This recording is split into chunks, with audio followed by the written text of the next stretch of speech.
The little thief in the pantry. Mother dear, said the little mouse one day, I think the people in our house must be very kind, don't you? They leave such nice things for us in the larder. There was a twinkle in the mother's eye as she replied, well, my child, no doubt they are very well in their way, but I don't think they are quite as fond of us as you seem to think. Now remember, Greywhiskers, I have absolutely forbidden you to put your nose above the ground unless I am with you.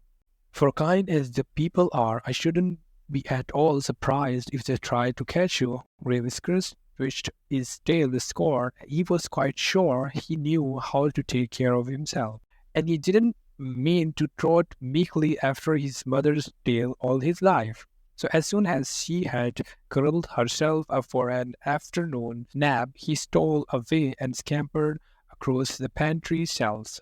Ah, here was something particularly good today. A large iced cake stood far back upon the shelf, and Greywhiskers licked his lips as he sniffed it.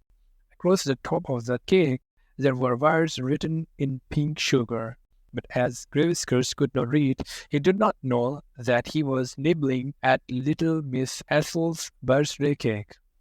But he did feel a little guilty when he heard his mom calling. Off he ran, and was back in the nest again by the time his mother had finished rubbing her eyes. After her nap, she took Greywhiskers up to the pantry, and then, when she saw the hole in the cake, she seemed a little annoyed. Some mouse has evidently been here before us, she said, but of course she never guessed that it was her own little son. The next day, the naughty little mouse again popped out to the pantry when his mother was asleep.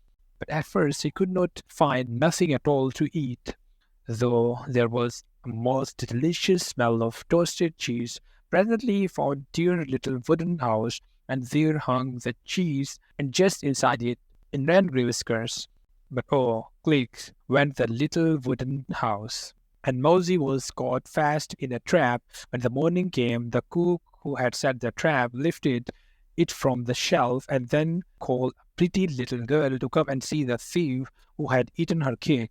What are you going to do with him? Asked Ethel. Why, drown him, my dear, to be sure. The tears came into the little girl's pretty blue eyes. You didn't know it was stealing, did you, Mosey dear? She said. No, squeaked Greywhiskers sadly. Indeed I didn't. Cook's back was turned for a moment, and in that moment, tendered her little Ethel lifted the lid of the trap, and out popped Mosey.